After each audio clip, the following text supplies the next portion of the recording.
రాబోయే దినాల్లో 7 ఏళ్ల శ్రమల కాలం అనేది ఒకటి ఉంది. అతి త్వరలోనే అది ప్రారంభమవుతుంది. యాంటీ క్రైస్తు ప్రత్యక్షమైన మొదటి రోజు నుండి ఆ కాలం ప్రారంభమవుతుంది. కాబట్టి మనము ఆ దినాల్లో జరగబోయే వాటిల్లో మనము జాగ్రత్తగా 666 ముద్ర వేయించుకోకుండా దేవుని కొరకు ఎలా పరిశుద్ధంగా భయంతో జీవించాలో, అలా జీవించిన వారికి పరలోకంలో ఎలాంటి ధన్యతలు ఉన్నాయో మనము ధ్యానిస్తూ ఉంటున్నాం. అయితే గత వారం మనం ముగించుకున్న కాడి నుండి గత వారం కొంతవరకు, ఎందుకంటే దేవుని రాజ్యం భూలోకానికి రాబోతూ ఉంది. పరలోకం అనేది ఉండనే ఉండదు. పరలోకాన్ని దేవుడు కాల్చివేస్తున్నాడు. భూమి మీదే తన సింహాసనం వేసుకొని యుగ యుగాలు ఆయన జీవించబోతూ ఉన్నాడు. కాబట్టి దాని గురించి మనము గత కొన్ని వారాలు ధ్యానిస్తూ వచ్చాం.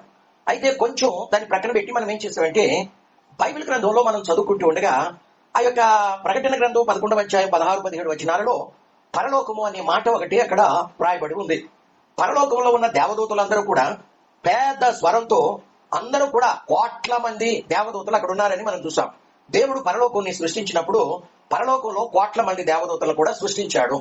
కాబట్టి దేవుడు చేసిన మొట్టమొదటి పని ఏంటంటే పరలోకంతో పాటు దేవదూతలు కూడా సృష్టించాడు. అయితే వాళ్ళలో 1/3 వంతు దేవదూతలు పాపము చేసి దేవుని మీద తిరుగుబాటు చేసి పడద్రోయబడ్డారు అని మనం చూసాం. అయితే ఇంకా పరలోకంలో 2/3 వంతు, అంటే 2 వంతులు ఇంకా పరలోకంలో దేవదూతలు ఉన్నారు.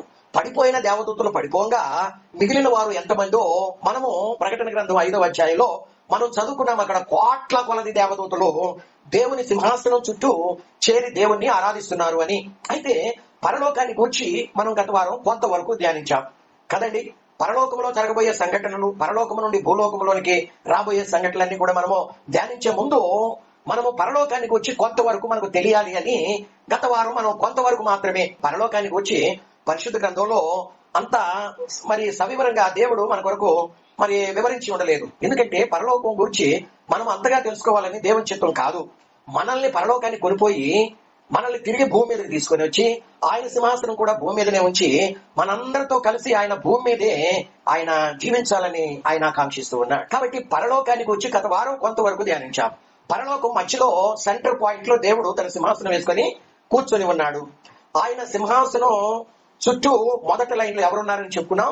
శరాపులు, అంటే వీళ్ళు దేవదూతలు. వీళ్ళకి ఎన్నేసి రెక్కలు, ఎన్నేసి ముఖాలు ఉంటాయో గత వారం చెప్పుకున్నాం. ఎందుకంటే 6 రెక్కలు 4 ముఖాలు వాళ్ళకు ఉంటాయి. 2 ఎందుకంటే వాళ్ళు అందరికంటే దేవునికి బహు దగ్గరలో ఉన్నప్పటికీ కూడా దేవుని ముఖాన్ని ఎప్పుడు చూడలేకపోయారని గత వారం చెప్పుకున్నాం. కారణం ఏంటి అంటే దేవుడు ఎవరు కూడా సమీపింపరాని తేజస్సులో, అంత మహిమలో, అంత వెలుగులో, అంత తేజస్సులో ఆయన ఉన్నాడు.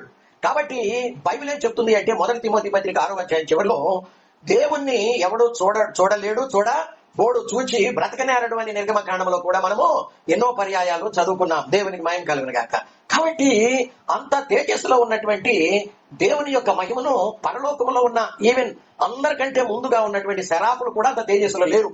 కాబట్టి వీళ్ళ మహిమ, వీళ్ళ తేజస్సు, దేవదూతల యొక్క తేజస్సు లిమిట్ అన్నమాట, పరిమితి మాత్రమే.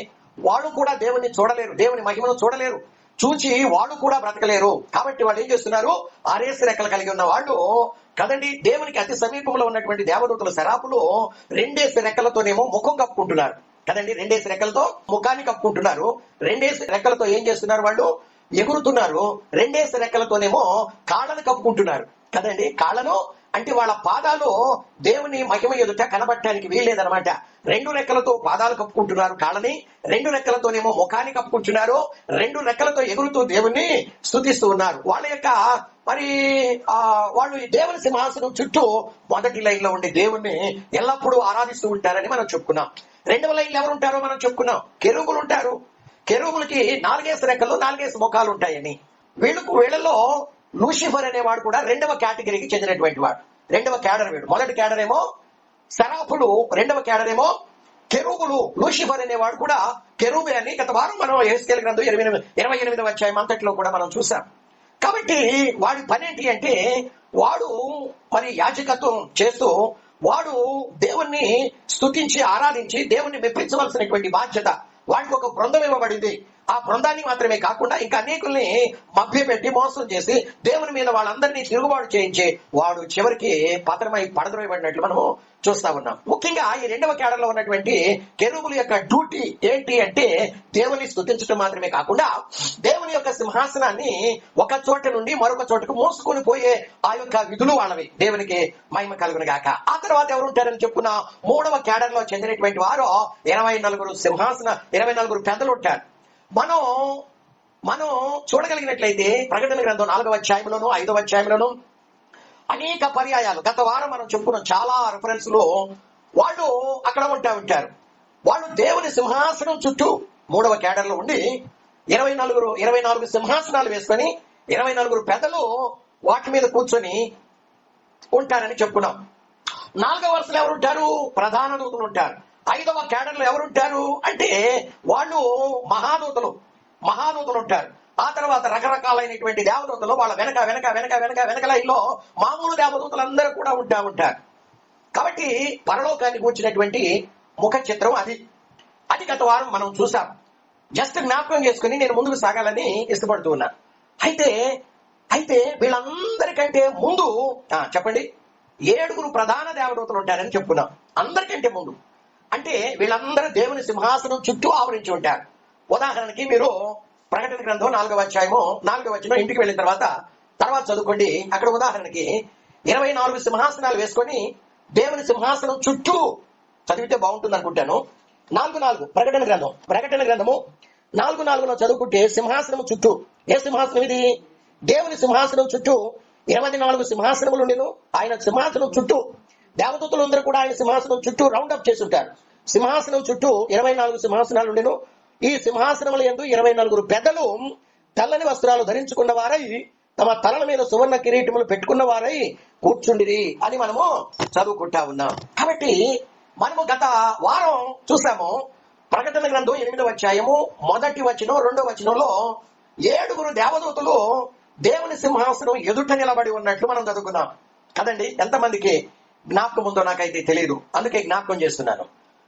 ప్రకటన గ్రంథం 8వ అధ్యాయం 1-2 వచనాల్లో మనకు ఎవరు కనబడుతున్నారు? 7 ప్రధాన దేవదూతలు కనబడుతున్నారు. వీళ్ళు ఎక్కడ ఉన్నారు అంటే వీళ్ళు దేవుని సింహాసనం చుట్టూ లేరు సుమా. వీళ్ళు దేవుని సింహాసనం ఎదుట మాత్రమే వాళ్ళు నిలబడి ఉన్నారు. వాళ్లకు ఒక్కొక్క దేవదూతకి ఒక్కొక్క బోర ఇవ్వబడింది. వాళ్ళు ఊదడానికి సిద్ధంగా ఉన్నారు. ఇంతవరకు 1వ దూత కూడా బోర ఊదల.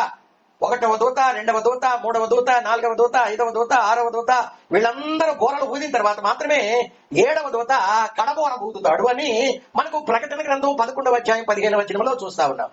కడబోర ఇది మోగాలి అంటే ఇది మోగినప్పుడు, ఇది ఎప్పుడైతే ఆకాశ మండలంలో నుండి అంటే దేవుడు ఏం చేస్తాడు? యేసుక్రీస్తు ప్రభుల వారు సంఘాన్ని పైకి పిలుచుకుంటాడు కదా. సంఘాన్ని పిలుచుకుంటానికి, పరలోకానికి పిలుచుకుంటానికి ముందు వాయుమండలంలో చీకటి శక్తులు, సాతాను అందరూ కూడా అక్కడ తిష్ట వేసుకొని కోట్ల సంవత్సరాల నుండి అక్కడ తిష్ట వేసుకొని ఉన్నారు. కాబట్టి దేవుని సంఘం ఆకాశ మండలానికి పిలుచుకుంటాడు యేసు ప్రభు. ఎందుకంటే యేసు ప్రభు పరలోకమంతా అక్కడ ఖాళీ చేస్తాడు. వస్తు వాళ్ళలో ప్రధాన దూత కడబోరం ప్రవహించడానికి ఆయన కూడా వెంట పెట్టుకుని వస్తాడు. వస్తు మార్గమధ్యంలో అంటే 3వ ఆకాశంలో ఉన్నటువంటి పరిశుద్ధుల ఆత్మలు పరదేశంలో ఉన్నాయి. దేవదూతలందరినీ వెంట పెట్టుకుని ఆకాశ మండలానికి వచ్చేటప్పుడు ఆయన ఏం చేస్తాడు అంటే మార్గమధ్యంలో అంటే పరదేశంలో ఉన్నటువంటి ఆ యొక్క పరిశుద్ధుల ఆత్మల్ని అంటే ఆదాము మొదలుకొని యేసు ప్రభు ఆకాశ మండలానికి వచ్చేంత వరకు కడపట చనిపోయినటువంటి పరిశుద్ధుల ఆత్మలందరినీ కూడా వెంట పెట్టుకొని అంటే ఆదాము, నోవహు, అబ్రహాము కదండి, సమూయేలు, మరి పౌలు, పేతురు వీళ్ళందరి ఆత్మల్ని కదా. మా అమ్మ నాన్న కూడా అక్కడే ఉన్నారు, పౌలు గారి దగ్గర, అబ్రహాం గారి దగ్గర, ఆదాం గారి దగ్గర. మా పెద్దక్క ఉంది అక్కడ, మా చిన్నక్క ఉంది, మా పెద్దబాబు గారు ఉన్నారు, మా చెల్లెలు ఉంది, మా వాళ్ళందరూ కూడా అక్కడే ఉన్నారు పరదేశంలో కదండి. ఆమె దేవుని మహిమ కలుగును గాక. వాళ్ళందరూ కూడా దేవునిలో సంతోషిస్తా ఉన్నారు. భూలోకంలో ఉన్న తమ వారి కొరకు ప్రార్థన చేస్తున్నారు. ఎందుకంటే ధనవంతుడే పాతాళంలో ఉండి తన సహోదరుల కొరకు, అయ్యా నాకు ఇంకా 5 సహోదరులు ఉన్నారు నాయన, వాళ్ళు ఇక్కడికి రాకుండా ఉండినట్లు లాజర్ని పంపించి నీ అన్నకి మేము ఎన్నో చెప్పాం, వాడు వినలేదు, పాతాళంలో అగ్నిగంధకాల్లో వాడు మండుతూ ఉన్నాడు, బాధపడుతూ ఉన్నాడు, కాబట్టి మీ అన్న నన్ను మీ వద్దకు పంపించాడు, మీరైనా యేసునందు విశ్వాసం ఉంచి రక్షణ పొంది దేవుని భయం కలిగి పరిశుద్ధత నీతి కలిగి జీవించాలని ప్రకటింప చేయడానికి పంపించమని ప్రార్థన చేస్తున్నాడు. ఎవరు? పాతాళంలో ఉన్నటువంటి ధనవంతుడే తన వారి కొరకు ప్రార్థన చేస్తుంటే, పరలోకానికి కొనుక్కోబడినటువంటి మా అమ్మ నాన్న, మా పెద్దక్క, చిన్నక్క, మా యొక్క చెల్లి, మా యొక్క బావగారులు అందరూ కూడా ప్రార్థన చేయరా? చేస్తా ఉన్నారు. వాళ్లకు ఇక రెండవ మరణం ఉండదు, ఇక వాళ్ళ మీద అధికారం చేయదు. అంటే అగ్నిగంధకాలతో మండే గుండం అనేది వాళ్ళు ఆల్రెడీ ఎక్కడున్నారు? ఆమేన్, పరదేశంలో ఉన్నారు. ఒకవేళ వాళ్ళు గనక దేవుల్లో జీవించకపోతే పైకి వెళ్ళేవాడు కాదు, వాళ్ళు పరదేశంలో ఉండేవాడు కాదు, పాతాళంలో ఉండే ధనవంతుడు ఉన్నాడే అక్కడికి పోయేవాడు. కాబట్టి వాళ్ళందరి ఆత్మలు యేసు ప్రభు పరలోకాన్ని ఖాళీ చేసి అక్కడ ఉన్నటువంటి దేవదూతలందరూ వెంటబెట్టుకుని కడబోరం మోగించడానికి ఆ యొక్క ప్రధాన దూత తన సింహాసనం ఎదుట ఉన్నటువంటి ప్రధాన దూతను కూడా వెంటబెట్టుకుని ఆయన వస్తు మార్గ మధ్యంలో పరదేశంలో ఉన్నటువంటి పరిశుద్ధుల ఆత్మలను వెంటబెట్టుకుని ఏం చేస్తా ఉంటాడు చెప్పలేమండి? ఏం చేస్తాడు? ఆకాశ మండలానికి. అయితే ఒక విషయం, ఆయన ఆకాశ మండలానికి వచ్చేటప్పుడు వీళ్ళందరినీ వెంటబెట్టుకుని వచ్చే ముందు, సంఘం ఎత్తబడటానికి ముందు, అంటే ఆయన అక్కడికి రాగానే కడబోరం రోగుతుంది, జీవగ్రంథంలో పేర్లు పిలుస్తా ఉంటాడు. అప్పుడు పరిశుద్ధులందరూ, చనిపోయి ఉన్న బ్రతికి ఉన్న పరిశుద్ధులందరూ ఆకాశ మండలంకి వెళ్లి అక్కడ ఆయన కలుసుకుంటాడు. అక్కడ నుండి సంఘాన్ని పరలోకాన్ని కొనిపోయి 3.5 సంవత్సరాలు ట్రైనింగ్ ఇచ్చి ఆయన తన రాజ్య పరిపాలన భూలోకంలో క్రీస్తుతో కూడా కలిసి పరిశుద్ధులు ఎలా చేయాలో అవన్నీ కూడా వాళ్ళకి ట్రైనింగ్ ఇచ్చి నడిపిస్తాడు. అయితే ఒక విషయాన్ని ఇక్కడ గమనించాలి, ఒక విషయం గమనించాలి. ఏంటి ఆ విషయం అంటే, పరలోకమంతా ఖాళీ చేసి వాళ్ళందరినీ తీసుకుని వెంటబెట్టుకుని వస్తూ మార్గ మధ్యంలో ఉన్నటువంటి పరిశుద్ధుల ఆత్మని పరదేశంలో నుండి వెంటబెట్టుకుని ఆయన ఆకాశ మండలానికి దిగి వస్తాడు అని తెస్సలోనికీయులకు రాసిన మొదటి పత్రిక 4వ అధ్యాయము 13 నుండి 18 వచనాల వరకు మనం చదువుకుంటే ఆ మాటలు అక్కడ వ్రాయబడి ఉన్నాయి. అయితే ఆయన రావటానికి ముందు, ఎక్కడికి? ఆకాశ మండలానికి రావటానికి ముందు. ఆయన వచ్చిన తర్వాతే కదా అక్కడ బోర మోగిన తర్వాతే కదా చనిపోయిన పరిశుద్ధులు లేపబడేది. అప్పుడు బ్రతికున్న పరిశుద్ధులు వాళ్ళు వీళ్ళు కలిసి ఏకంగా పరలోకానికి కొనుక్కోబడేది. అయితే ప్రభు అయిన యేసు పరలోకాన్ని ఖాళీ చేయించి ఆకాశ మండలానికి వచ్చే ముందు మిఖాయేలు అనేవాడు తన సైన్యాన్ని తీసుకొని, కదండి మిఖాయేలు కూడా కెరూబే. మిఖాయేలు ర్యాంక్ ఏంటి అంటే సెకండ్ క్యాడర్ అన్నమాట, సెరాపు కాదు. ఎందుకంటే సెరాపుల ర్యాంక్ ఎక్కువ, వాళ్ళ అధికారం ఎక్కువ, వాళ్ళ బలం ఎక్కువ కదండి. రెండవ క్యాడర్ కి చెందినటువంటి ఈ యొక్క మిఖాయేలు దేవదూత వాళ్ళ సైన్యాన్ని వెంటబెట్టుకుని వాయుమండలానికి వస్తాడు కదా. ఎక్కడికి వస్తాడు చెప్పండి? వాయుమండలానికి. ఎందుకంటే ఎఫెసీ పత్రిక 2వ అధ్యాయం మొదటి 2 వచనాలలో వాయుమండల అధిపతిగా పడద్రోయబడినటువంటి లూసిఫర్ అనేవాడు పడద్రోయబడిన తర్వాత వాడు అపవాది, సాతాను, ఘట సర్పం, అనేక రకాలైనటువంటి వాడు ఆకాశ మండలంలో తిష్ట వేసుకుని ఉన్నాడు కోట్ల సంవత్సరాల నుండి. వాటితో పాటు 1/3 వంతు దేవదూతలు కూడా పడద్రోయబడి వాళ్ళందరూ అక్కడే ఉన్నారు. వాళ్ళల్లో పడద్రోయబడినటువంటి దేవదూతల్లో కొంతమంది ఏమో యూఫ్రటీస్ నది దగ్గర బంధించబడి ఉన్నారు, కొంతమంది ఏమో 2వ పేతురు 2వ అధ్యాయం 4వ వచనంలో కటిక చీకటి గల బిలంలో తీర్పు కొరకై కావల్లో వాళ్ళు బంధించబడి భద్రంగా ఉంచాడు. మరి కొంతమంది ఏమో యోధా పత్రిక 6వ వచనంలో ఇదిగో అటువలని నోవహు కాలంలో వాళ్ళు ఏం చేశారంతా కూడా, వాళ్ళంతా కూడా వ్యభిచార పాపం చేసి ఇదిగో నరుడు కుమార్తెలు చక్కని వారిని ఎంచి వాళ్ళందరినీ తీసుకుని ఏం చేశాడు, వాళ్ళతో పోయినప్పుడు నెఫిలీలు పుట్టారు. వాళ్ళని కూడా ఏం చేశాడో యోధా పత్రిక 6వ అధ్యాయంలో ఆ నిత్య పాశములతో వాళ్ళని బంధించి భద్రంగా ఉంచాడు. వీళ్ళందరినీ ఒక రోజు విడిపించబోతున్నాడు. ఈ మాటలు ఇప్పుడు దీనికి సంబంధించినవి కావు. రాబోయే దినాల్లో వీళ్ళందరినీ విడిపించిన తర్వాత వీళ్ళందరూ ఎక్కడెక్కడికి వస్తారో, ఎక్కడ ఈ మూకంతా కలుసుకుంటారో, ఎలా దేవునితో యుద్ధం చేయబోతున్నారో, ఎలా ఇజ్రాయెల్ కంట్రీ మీద ఇరాన్ అధ్యక్షుడు నేను మ్యాప్ లేకుండా చేస్తాను ఇజ్రాయెల్ కంట్రీని ప్రపంచ పట్టవాలన్నవాడు ఎవరి వల్ల కూడా కాదు కదండి. ఆ చిన్న కంట్రీ 90 లక్షల మంది మీద యుద్ధానికి పోవడానికి ప్రపంచంలో ఉన్న మిలిటరీ అంతా అక్కడికి చేరుకుంటారు ఒక రోజు. ప్రపంచంలో 207 దేశాలు ఉన్నాయి. ఆ దేశాల మిలిటరీ అంతా కూడా, ప్రధానమంత్రులు, రాష్ట్రపతులు అందరూ కూడా అక్కడికి చేరుకుంటారు. ఎక్కడికి?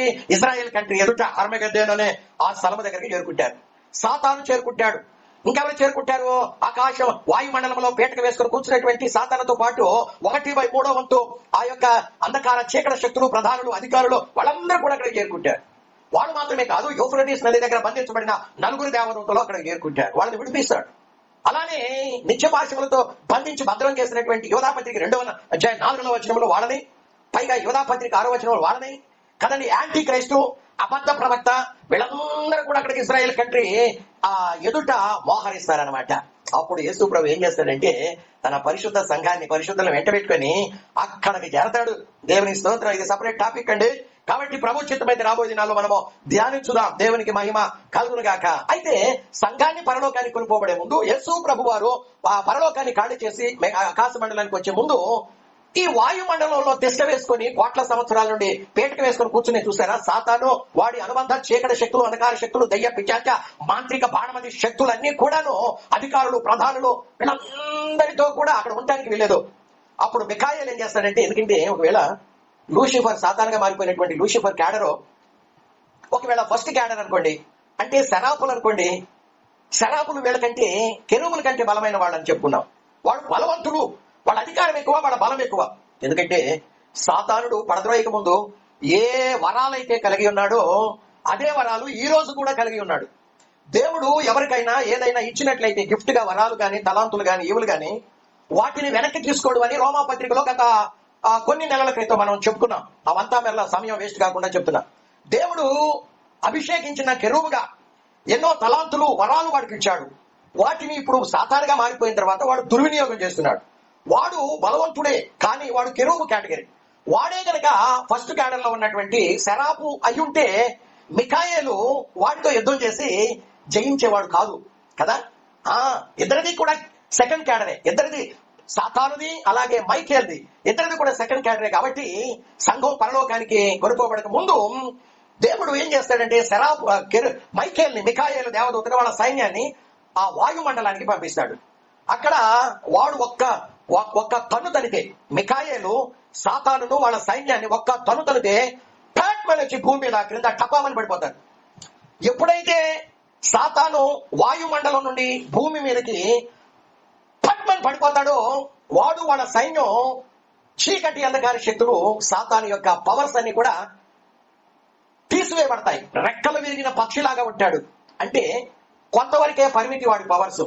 ఎప్పుడైతే వాయుమండలం నుండి క్రిందికి పడతాడో వాడికి ఇక పవర్స్ లేవు. వాడు గతంలో ఈ రోజు కూడా ఏం చేస్తున్నాడు, వాడు పరలోకానికి రాకపోకలో వాడు భూమి మీదకి వస్తాడు, వాయుమండలానికి వెళ్తాడు, వాయుమండలం నుండి పరలోకానికి వెళ్తా ఉంటాడు, వస్తా ఉంటాడు. వాడికి ఆ పవర్స్ ఉన్నాయి. కానీ వాయుమండలం నుండి భూమి మీదకి ఎప్పుడైతే బ్యాట్మెన్ పడవేయబడతాడో వాడి పవర్స్ లెస్ చేయబడతాయి. వాడి రెక్కలు విరిగినటువంటి పక్షిలాగా ఉంటాడు. అప్పుడు వాడు ఏం చేయబడతాడంటే వాడు వాయుమండలానికి ఎక్కి వెళ్ళలేడు, అక్కడి నుండి పరలోకానికి ఇక ఎన్నటికీ పరలోకానికి రాకపోకలనేవి వాడికి ఉండనే ఉండదు. వాడికి అక్కడి నుండి వాయుమండలం నుండి భూమి మీదకి ఎప్పుడైతే పడతాడో వాడికి అర్థమైపోద్ది, నాకు కాలం కొంచెమే ఉంది ఇక కదండి. ఎక్కడున్నమాట నేను అనుకుంటాను, బహుశా ప్రకటన గ్రంథం 12వ అధ్యాయమేమో అనుకుంటాను. దేవునికి మహిమ కలుగును గాక. చూడండి, ఇక్కడ ఎక్కడ ఉండాలి, దేవునికి మహిమ కలుగును గాక. ప్రకటన గ్రంథం 12వ అధ్యాయములో ఇక తనకు కాలము 12:12 ప్రకటన గ్రంథం 12:12 పరలోకమా, పరలోక నివాసులారా ఉత్సహించండి, భూమి సముద్రమా మీకు శ్రమ. అపవాది తనకు సమయం కొంచెమే అని తెలుసుకొని కదండి, వాడికి సమయం తెలిసిపోయింది, వాడి సమయం ఏంటో వాడికి తెలిసిపోయింది. తనకు సమయం కొంచెమే అని తెలుసుకొని బహు క్రోధము గలవాడే మీ యొద్దకు దిగి వచ్చి ఉన్నాడు అని చెప్పెను. 9వ వచనంలో కాగా సర్వలోకాన్ని మోసపుచ్చుచు అపవాది అనియు సాతాను అనియు పేరు గల ఆది సర్పమై ఆ మహాఘట సర్పమును పడద్రోయబడెను. అది భూమి మీద పడద్రోయబడెను, దాని దూతలు దానితో కూడా పడద్రోయబడిరి. వాడికి తెలిసిపోయింది కదండి, వాడికి తెలిసిపోయింది. ఎప్పుడైతే ఆ యొక్క వాయుమండలం నుండి వాడి దూతలు భూమి మీదకి పడద్రోయబడ్డారో వాడికి తెలిసిపోయింది, ఇక నా కాలం బహు కొంచెమే. ఎంత వాడి కాలం? అక్కడ నుండి రోజులు లెక్క పెట్టుకుంటా పోతాడు. ఖచ్చితంగా 1260 రోజులని వాడికి తెలుసు. అంటే 3.5 సంవత్సరాలు. సెకండ్ పార్ట్ లో 7 సంవత్సరాల శ్రమల కాలంలో రెండవ 3.5 సంవత్సరాలు. ఎందుకంటే మొదటి 3.5 సంవత్సరాలు ముగింపులో దేవుడు తన పరిశుద్ధ సంఘాన్ని పరలోకానికి తీసుకోవాలని ప్రయత్నం చేస్తున్నాడు. కాబట్టి మార్గమధ్యంలో వాయుమండలంలో అపవాది వాళ్ళ సైన్యం అంతా కూడా ఈ దెయ్యాల మోక అంతా కూడా అక్కడ పేటకు వేసుకొని కూర్చున్నారు. నా సంఘం పరలోకానికి నేను పిలుచుకునేటప్పుడు ఈ దయ్యపు మోకంతా కూడా నా సంఘాన్ని మార్గమధ్యంలో అడ్డగిస్తారేమో. ఎందుకంటే దానియేలు గ్రంథంలో ఒకప్పుడు దానియేలు ప్రార్థన చేస్తుంటే ఆయన గబ్రియేలు దూతను పంపిస్తున్నాడు. ఇదిగో నా కుమారుడైనటువంటి దానియేలుకు అంత్యకాలంలో జరగబోయే విషయాలన్నీ కూడా తెలియచేయమంటే వాడు వాయుమండలంలో ఉండి ఏం చేస్తున్నాడు, ఆ యొక్క గబ్రియేలు దూతను సమాచారం తేనీయకుండా అడ్డగిస్తున్నాడు. అట్లానే నా పరిశుద్ధ సంఘాన్ని, వధువును ఆకాశ మండలానికి పరలోనికి రాకుండా చేస్తాడేమో, అడ్డగిస్తాడేమోనని ముందుగా దేవుడు ఏం చేశాడు, మైఖేల్ని వాళ్ళ సైన్యాన్ని పంపించాడు. యుద్ధం చేసి మన ఒక్క తన్ను తనితే వచ్చే టాప్ అని భూమి మీద పడ్డాడు. దెబ్బకి ఇంకంతే, వాడి రెక్కలు విరిగినా పక్షిలాగా ఉన్నాడు. ఎప్పుడైతే భూమి మీద వాడు పడిపోతున్నాడో వాడికి అర్థమైపోయింది ఇక కదండి. కోట్ల సంవత్సరాలున్న వాడి వయసు ఎంత అని అడగండి ఒకవేళ. ఎందుకంటే ఎవరైనా విడవబడే వాళ్ళు కనుకుంటే వాళ్ళు నరకంలోకి ఖచ్చితంగా వెళ్తారు. వాడి ఎంతో వాడికి తెలుసు. కాబట్టి వాడు కూడా నరకాగ్ని గుండానికి పోయే కాలం సమీపంగా ఉంది. ఎందుకంటే యెషయా గ్రంథం 14వ అధ్యాయం 15వ వచనం అనుకుంటాను, సాతానుని గురించి వ్రాయబడి ఉంది, నీవు నరకంలో ఒక మూలకు త్రోయవేయబడితివే అని ఉంది. నరకంలో వాడికి సెంటర్ పాయింట్ కూడా కాదు, అంటే కార్నర్ పాయింట్, మూల అనేది అతి నీచమైనది అనమాట. కాబట్టి వాడికి నరకంలో కూడా సెంటర్ పాయింట్ కాదు, వాడి బ్రతుకు ఒక మూలన కదండి. వాడు ఎవరినైతే మోసపుచ్చాడో వాళ్ళందరూ కూడా వాడిని పట్టుకుని అక్కడ పీకు తింటా ఉంటారు. నీవే కదరా మమ్మల్ని మోసపుచ్చింది, మాయమాటలు చెప్పింది, మమ్మల్ని చెడిపోయిన వాళ్ళగా చేసింది, మమ్మల్ని నరకాగ్ని గుండానికి పాలు చేసింది నీవే కదరా అని చెప్పేసి తనుదంతా ఉంటారు వాడిని కదా. కాబట్టి వాడిని గురించి ఇంకా ఎక్కడ వ్రాయబడి ఉంది అంటే ప్రకటన గ్రంథము 19-20వ అధ్యాయము 7 నుండి 10 వచనాల వరకు రాయబడి ఉంది. వాడికి తీర్పు తీర్చి అగ్నిగంధకాలతో మండే గుండెలో వాడిని వేశాడు. అక్కడ ఆల్రెడీ వీడు పడవేయబడటానికి ముందు 1000 సంవత్సరాల ముందు ఆ యొక్క యాంటీ క్రైస్ట్ ని, అబద్ధ ప్రవక్తను కూడా అక్కడ వేశాడు. ఆల్రెడీ వాళ్ళిద్దరు ఉన్నారు అక్కడ. 1000 సంవత్సరాలకు ముందే వాడు బ్రతికి ఉండగానే యాంటీ క్రైస్ట్, అబద్ధ ప్రవక్తని, వాళ్ళు మనుషులు, వాళ్ళు ప్రాణంతోనే వాళ్ళని నరకంలో వేశాడు. కాబట్టి ఎప్పుడైతే ఆ ఆ ఆ వాయుమండలం నుండి వాడు పడద్రేయబడ్డాడో వాడికి అర్థమైపోయింది, నాకు సమయం, నా కాలం కొంచెమే. అసలు తెలుసు వాడికి, పడిపోయిన కాడ నుండి మాత్రమే లెక్కేసుకుంటాడు. అప్పటి వరకు వాడి కాలం తెలీదు. ఎందుకంటే కోట్ల వాడు భూమి సృష్టించబడక మునిపే ఆకాశము ఆదికాండం 1:1 దేవుడు పరలోకాన్ని సృష్టించాడని ఉంది. ఆ పరలోకాన్ని సృష్టించినప్పుడే వీడిని కూడా సృష్టించాడు. కాబట్టి ఆదికాండం 1వ అధ్యాయం 1వ వచనానికి 2వ వచనానికి మధ్యలో కోట్ల సంవత్సరాల చరిత్ర ఉంది. ప్రభుచితమైతే అందులో అంతా కాదు కానీ కొంత మనం రాబోయే దినాల్లో ఒక రోజు ధ్యానించడానికి ప్రయత్నం చేద్దాం. కాబట్టి వాడు పడద్రోయబడింది ఎప్పుడు అంటే భూమి సృష్టించబడక మునిపే దేవుడు ఒక సభను ఏర్పాటు చేశాడు. భూమిని నేను సృష్టిస్తాను, అందులో నా యొక్క కుమారుణ్ణి ఆదామును వాళ్ళ సంతానాన్ని నేను ఉంచుతాను, వాళ్ళ ద్వారా మహిమ పెట్టుకుంటాను. కాబట్టి ఆదాము భూమి అంతటికి అధికారిగా నేను ఉంచుతాను అంటే వీడిలో అప్పుడే వచ్చేసింది అసూయ, గర్వం అనేది వచ్చేసింది. నేను కదా భూమికి దేవుడిగా ఉండవలసింది, ఆయన కుమారుడైనటువంటి మానవుడిని వెళతాడా అనే తలంపు మాత్రమే కాదు. యెషయా గ్రంథం 14వ అధ్యాయం 13, 14, 15 వచనాలు క్రింది భాగం చదువుకుంటే దేవుని సింహాసనానికి సమానంగా వాడి సింహాసనం తెచ్చుకోవాలని, దేవునితో సమానంగా దేవుడిగా పిలిపించబడాలనే దుష్ట తలంపు వాడిలో పుట్టింది. కాబట్టి దేవుని మీద తిరుగుబాటు చేసినప్పుడు వాడిని వాయుమండలానికి పడద్రోసినట్లు మనం చూస్తాం. ఇంతకాలం వాడు కౌంట్ చేసుకోలే, కానీ ఎప్పుడైతే భూమి మీదకి మరి పడద్రోయబడ్డాడో వాడు టప్ అని పడిపోయాడు. వాడికి వెంటనే వాడి బ్రతుకును గురించి, వాడి అంతాన్ని గురించి వాడికి తెలిసిపోయింది. ఇక నాకు కాలము కొంచెమే. ఎంత వాడి కాలం 3.5 సంవత్సరాలు. వాడు పడిపోయిన వెంటనే కడబోర అక్కడ యేసు ప్రభు పరలోకాన్ని ఖాళీ చేసి దేవదూతలందరినీ, ప్రధాన దేవదూతని అంటే కడబోరం రోగించే దేవదూతని, మార్గమధ్యంలో పరదేశంలో ఉన్నటువంటి పరిశుద్ధుల ఆత్మల్ని వెంట పెట్టుకుని అక్కడికి వచ్చి అందరూ ఆగిపోతారు, ఆకాశ మండలంలో ఆగిపోతారు. అక్కడికి రాగానే జీవగ్రంథంలో పేర్లు పిలుస్తూ ఉంటే ఆ 7వ దూత, ప్రధాన దూత కడబోర అంటే చివరి బోర అంటే 7వ బోర ఊదుతూ ఉంటే ప్రపంచమంతటా చనిపోయినటువంటి పరిశుద్ధులు సమాధులు తెచ్చుకొని వాళ్ళందరూ పైకి లేపబడుతూ ఉంటే అదే సమయంలో, అదే క్షణంలో బ్రతికి ఉన్నటువంటి ప్రపంచంలో పరిశుద్ధులందరూ శరీరాలు మార్పు చెంది వీళ్ళు మహిమ శరీరం ధరించుకొని వాళ్ళ క్యాడర్లోకి వస్తారు. పరిశుద్ధులందరిది ఒకటే క్యాడర్ కాదండి. ప్రభు కొరకు ప్రాణాలు, ఆత్మలు, వాళ్ళు ప్రాణాలు, వాళ్ళ ఆస్తులు సైతం లక్ష్య పెట్టకుండా త్యాగపూర్తిగా జీవించిన వాళ్ళందరూ కూడా మొదటి క్యాడర్లో టాప్ అని చేస్తారు.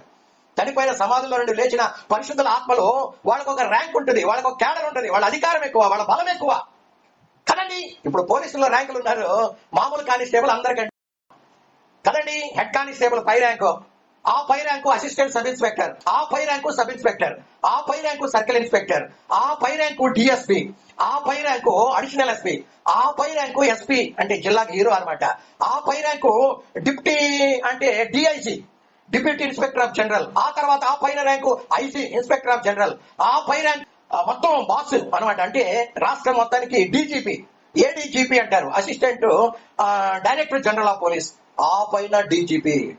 డీజీపీ అనే వాడిని ఫస్ట్ ర్యాంకు, ఏడీజీపీ అనేవాడిది సెకండ్ ర్యాంకు కదండి. ఐసీ అనేవాడేమో థర్డ్ ర్యాంకు క్యాడర్ వాడిది. తర్వాత డిఐసి అనేవాడు 4వ. ఇట్లా పై నుండి క్రింద దాకా ఎలా ర్యాంకులు ఉన్నాయో పోలీస్ డిపార్ట్మెంట్ లో, రేపు సమాధుల్లో నుండి లేపబడే పరిశుద్ధులు, బ్రతికి జీవిస్తూ ఉన్నటువంటి పరిశుద్ధులు, వాళ్ళందరూ కూడా వాళ్ళు మహిమా శరీరాన్ని దాల్చి అందరూ ఫస్ట్ క్యాడర్ లో వాళ్ళేమో ఫస్ట్ ర్యాంక్ లో మొత్తం మొదట వాళ్ళ వరుసలోకి వచ్చేస్తారు. మనం గతంలో చెప్పుకున్న రీతిగా 1 కొరింథీ పత్రిక 15వ అధ్యాయము 23వ వచనంలో వారు తమ వరుసలోకి వస్తారు అని ఉంది కదండి. వాళ్ళు తమ వరుసలోకి వచ్చిన తర్వాత అందరికంటే వెనక ర్యాంక్ ఎవరంటే కన్ను లొట్టపోయి బ్రతుకు జీవుడా అని పరలోకంలో అడుగుపెట్టే వాళ్ళు మాత్రమే వాళ్ళు అందరికంటే పరలోకంలో కూడా చివరన ఉంటారు.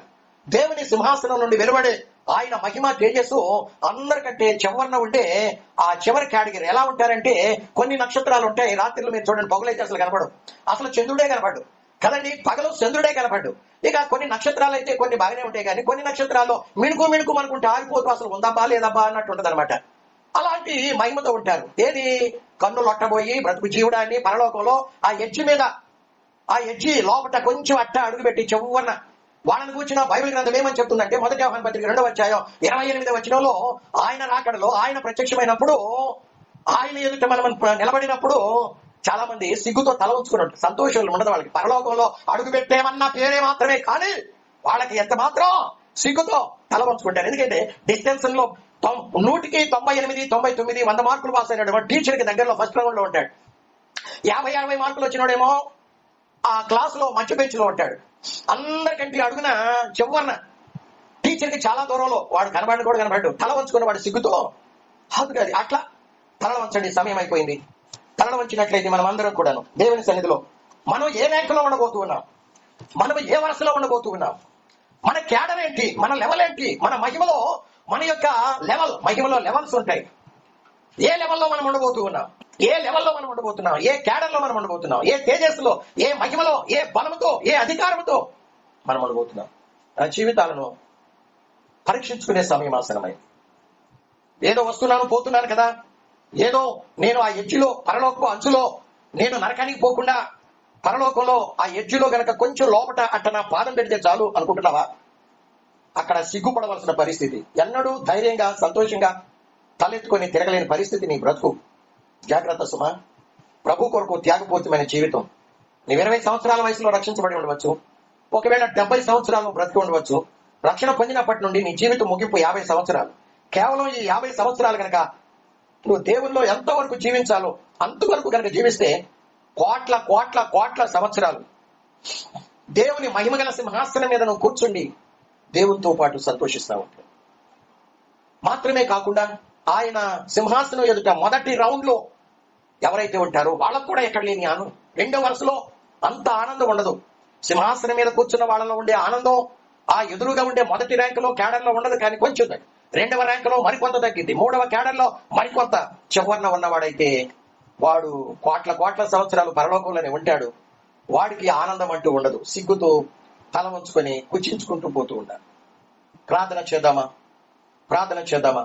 పరలోకాన్ని గురించి మనము ధ్యానిస్తూ ఉన్నాం. ఎంతవరకు పరలోకంలో ఎవరెవరు ఏ క్యాడర్లో ఉంటారు, వాళ్ళ మహిమ ఏంటో, వాళ్ళ అధికారం ఏంటో, వాళ్ళ తేజస్సు ఏంటో, వాళ్ళ బలం ఏంటో మనము చూస్తా వస్తున్నాం. దేవుని సింహాసనం ఎదుట 7 దేవదూతలు ఉంటారని చెప్పుకున్నాం. వాళ్ళు ప్రధాన దేవదూతలు. 6 బోరలు ఊదిన తర్వాత 7వ బోర కడబోర ఊదటానికి యేసు ప్రభు పరలోకము నుండి ఆ ప్రధాన దూతను వెంట పెట్టుకుని ఆయన ఆకాశమండలానికి వచ్చినప్పుడు ఆ 7వ దూత అయిన ప్రధాన దూత కడబోర 7వ బోర ఊదుతూ ఉంటే పరిశుద్ధులైనటువంటి వారు, మృతులైన పరిశుద్ధులు ఆదాము మొదలుకొని యేసు ప్రభు ఆకాశ మండలానికి వచ్చేంత వరకు చనిపోయిన పరిశుద్ధులందరూ కూడా లేపబడుతూ ఉంటారు. అదే క్షణంలో రెప్పపాటులోనే ఈ బ్రతికి ఉన్నటువంటి ప్రపంచ పరిశుద్ధులందరూ శరీరం మార్పు చెంది మహిమా శరీరం దాల్చి వాళ్ళ వరుసలో వస్తారు. వాళ్ళు సమాధిలో నుండి లేపబడటం, వాళ్ళు మహిమా శరీరం దాల్చటం, ఆ పరలోకంలో ఆకాశ మండలానికి తీసుకుని వచ్చినటువంటి వాళ్ళ ఆత్మలు సమాధుల్లో నుండి వాళ్ళ శరీరాలు లేపబడుతూ ఉండగానే యేసు ప్రభు ఆ ఆకాశ మండలం నుండి వాళ్ళ ఆత్మలు వాళ్ళ శరీరాలకు పంపించినప్పుడు వాళ్ళు శరీర ఆత్మలు మహిమను ధరించి పైకి లేస్తూ ఉండగా బ్రతికి ఉన్న పరిశుద్ధుల శరీరం మార్పు చెంది ప్రపంచం అంతా కూడా మొదటి ర్యాంక్, 2వ క్యాడర్, 3వ క్యాడర్, 4వ క్యాడర్ ఇలా వాళ్ళు తమ వరుసలో నిలబడి వాళ్ళ కొరకు పరలోకం నుండి గుర్రాలు రథాలు వస్తూ ఉంటే మనమందరం కూడా వాటిని ఎక్కిపోతూ ఉంటే ఈ గుర్రాలు రథాలు మేఘాల మీద కూర్చుంటే మేఘాలు మనందరినీ కొనిపోయి ఆకాశ మండలంలో ఉన్న యేసుతో కలిపినప్పుడు యేసు తన సంఘాన్ని వెంటబెట్టుకుని తండ్రి ఎదుట అక్కడ నిలబెట్టి రాజ్యాధికారం పొందుకొని యువరాజుగా, రాజుల రాజుగా, ఎందుకంటే వివాహమైన తర్వాత మాత్రమే రాజ్యాధికారం యువరాజుకు ఇవ్వబడుతుంది. తన వధువును వివాహం చేసుకుని అక్కడి నుండి తండ్రి అయిన దేవుని సింహాసనం ఎదురుకు తీసుకుని వెళ్ళి నిలబెట్టినప్పుడు ఆయన సంతోషించి, కుమారుడా శభాష్, ఇదిగో భూమి మీదకి వెళ్ళి, ఇదిగో నీ భార్య నీవు కలిసి, వధువు కలిసి, ఇదిగో రాజ్యాధికారం చేయండి అని చెప్పినప్పుడు యేసు ప్రభు తండ్రి యొద్ద నుండి రాజ్యాధికారం పొందుకొని ఆయన తెల్లని గుర్రం ఎక్కువస్తూ ఉంటే రాజులకు రాజుగా, మనమందరం కూడా రాజులుగా, మంత్రులుగా ఆయన కేబినెట్ లో ఉండి ఆయన వెంబడిస్తూ ఈ మాటలన్నీ కూడా ప్రకటన గ్రంథం 19వ అధ్యాయం 13-14 వచనాలలో వ్రాయబడి ఉండగా భూలోకానికి వచ్చి ఆయనతో పాటు శత్రు సమూహాన్ని మొత్తం నాశనం చేసి ఆయనతో పాటు అధికారము మనం చేయబోతూ ఉన్నాం. ఎంత గొప్ప ధన్యత!